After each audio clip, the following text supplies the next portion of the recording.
I mean, things have got to be bad right now. If Megan believes that relaunching her stupid blog from 2017, The Tig, is going to put her once again in the limelight and earn her a few bucks along the way, she really has lost her mind. I mean, she has already had her 15 minutes of fame, or rather infamy to be more precise. And you know, the best thing for her to do right now is to just fade away into obscurity before things get any worse. But I don't think there's much chance of that happening. After all, it has been said before that nobody ever went broke underestimating the poor taste of the American people. I mean, Kim Kardashian can attest to that fact, as well as her mother and sisters too. After all, the Kardashian TV series Keeping Up with the Kardashians has been running for 20 years now. Amazing, right? And Kim Kardashian has 20 million followers on social media. Now, fortunately for me, I have decided I don't want to watch a second of that show, but I hear that it does appeal to a certain demographic, maybe young and clueless people, I don't know, which is fortunately a whole planet away from most of our lives. So it seems like Meghan Markle, the desperate Duchess, has a bit of catching up to do. Although, as her Hollywood Sussex brand is apparently not doing very well these days, perhaps that is a blessing in disguise when it comes to competing with the Kardashians. Or we could say the same for Gwyneth Paltrow and Goop. I mean, Goop sells candles that smell like her vagina, among other bizarre items. So perhaps the toilet is strangely a good place for Meghan to begin in light of the above. At least that way, the Tig brand won't have too far to rise to capture that specific demographic. Now, the Tig may have made Meghan a little money, but that is not enough for her high-maintenance lifestyle. With the reputation that she has earned, she has gained in bad-mouthing, and it's not going to get her the support that she's wanting. Meghan is certainly not the hip celebrity that young people want to follow. I mean, the Tig was popular, or it probably wasn't ever popular, but anyway, it existed at least 6 years ago. Things move on pretty quickly right now. Is there even a place for middle-aged tryhards on the internet blogs? Or what, is she going to be able to advise us on how to get a boy toy brainless prince of our very own? I don't think so. And let's face it, at this point, Meghan Markle does not have many options left. Yet again this year, Meghan did not get an invitation to Elton's Academy Awards after party. She is certainly a persona non grata to those celebrities in Hollywood. They are worried that any stray word might be used against them, and it probably would. So when all else fails, including their brand, why shouldn't they just try to rewind back to a time before all this unpleasantness started and try to regurgitate that stupid blog, The Tig? I think we're going to have to stay tuned for part 2 to follow in at least a day or two. We're going to get to take a look at Meghan's particular talents and all her experiences that she can write about. She's going to write about things that we as modern women, cis or non-cis, I guess it doesn't matter, might find interesting. So you might be wondering, why was Meghan not invited to Elton's after party? I thought she and Harry were great friends with him. Oh, I've got a story to share. So they destroyed that relationship all on their own. They took a ride on his private jet and they talked bad about him. They laughed about the fact that they were using him. Wouldn't it be hilarious though if Elton John went public with that information? And also, Elton's husband David was supposed to collaborate with Meghan on some project for Netflix, but we already know how that connection has been completely destroyed. The two of them truly are their own worst enemies, aren't they? Such idiots. And David has just come up in a comment that I made about what Meghan and Harry do with all their money. In my opinion, they are spending money so much faster than they can earn it.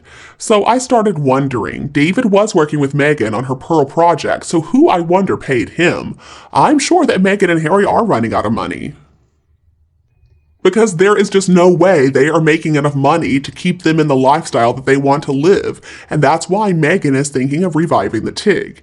But why do they think that it's a good idea to resurrect this foul-mouthed, navel-gazing gossip who went on to get herself a prince? I don't think it could be considered an act of service. See, what exactly could Meghan have to offer that other self-styled influencers do not? All these followers of the Kardashians and Gwyneth Paltrow too are not going to run to Meghan's blog. She doesn't have any charisma, she's got no style, she has no skills that she can market. I guess, though, this is the age of elevating nobodies to somebodies without the need for intelligence or talent, so maybe Meghan really will achieve her dream of finally becoming a somebody. Now, if you want to make sure that you don't impress anybody and you can capture the whole trash truck emptied its load over a wardrobe look, then you have got to read Megan's blog, The Tig. Also, in this week's copy, you can read Megan's guide to making sure that you are never taken seriously ever again.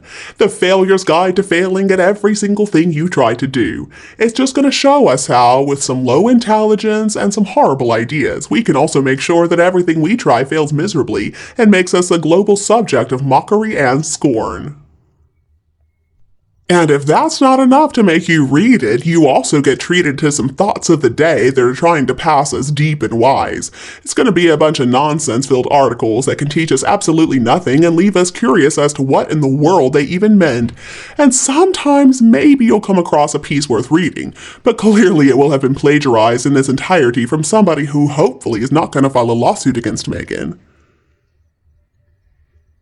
You know, I didn't really realize how cheap it was of Meghan and Harry to leave the royal family and then go to live in Hollywood until I read the news yesterday that apparently the younger son of Denmark's Queen Margaret and his family are now going to be living in Washington, D.C. This is the prince who was disenfranchised, and I read that he is going to undertake a diplomatic role. That made me truly realize just how trashy Meghan and Harry are, and it confirms how pathetic it is that Meghan wants to stand out in Hollywood, that fake and shiny place, and the depravity with which she has debased Harry. And I just have to laugh when I think about the fact that Meghan Markle, before she met Harry, was unsuccessful in Hollywood, but she figured that somehow the dim-witted prince from the UK would open doors that were shut to her before. And Harry, I guess, just goes along with all this. Let's remember that as his wife mocked his late grandmother and the monarchy, he just sat there with a little smile on his face. And it looks like that after nearly a year, Meghan's blog is going to go ahead. I don't think that she'll be able to keep up with the Kardashians, though, because they are so far ahead of her. Meghan Markle just isn't that interesting. And I mean, to be fair, they're not that interesting either, but still, come on. And as an American, this is my opinion. Robert Kardashian, the father of Kourtney, Kim, Rob, and Khloe, he was a lawyer who defended O.J. Simpson in the trial of the century. And even though at the time the kids were pretty young, that did draw some attention to the family. So then Kris Jenner ended up divorcing him, and then she married Bruce Jenner. Well, Bruce, of course, was known as being a businessman after the Olympics. And Kris, she is a good businesswoman, I have to hand it to her. And that is who Kim learned from. So she and Kourtney once upon a time had a clothing store, and then Kim apparently was also an assistant to Paris Hilton once upon a time. I do think that Kris always planned on those girls being famous, and since Kim was Paris's assistant, she did get instant fame. Now, Meghan might have been a fairly successful cable TV actress, but in my opinion, she's got no business sense. She does relate, though, to the shallow masses with disposable income, but the problem is she is nowhere close to being on the same level as Kim Kardashian or Gwyneth Paltrow, and her fame also comes from the fact that she married Prince Harry. She didn't become famous all on her own. I just do not believe Meghan is going to be able to maintain any interest in that blog because she just copies many other people. Her life as a royal was about like Kim Kardashian's first marriage to Kris Humphries. Do you remember him? Oh, you don't remember him? Yeah, most people do not. It looks to me like Meghan's light has faded, and I don't think there's any way to bring it back. Harry and Meghan have also done a lot to piss off the American public. I mean, even people who in the beginning were a bit starstruck. I'm guessing maybe there are still some left, but most have already seen what Meghan and Harry are all about, and it's not pretty. People do not appreciate the way that they trashed their own families, that they tried to pick apart the monarchy, and they even did horrible things to the late Queen. Then they tried to turn around and grab those titles. People just see them as greedy because that's what they are. And then to announce it like they were the next Buckingham Palace, I mean, come on.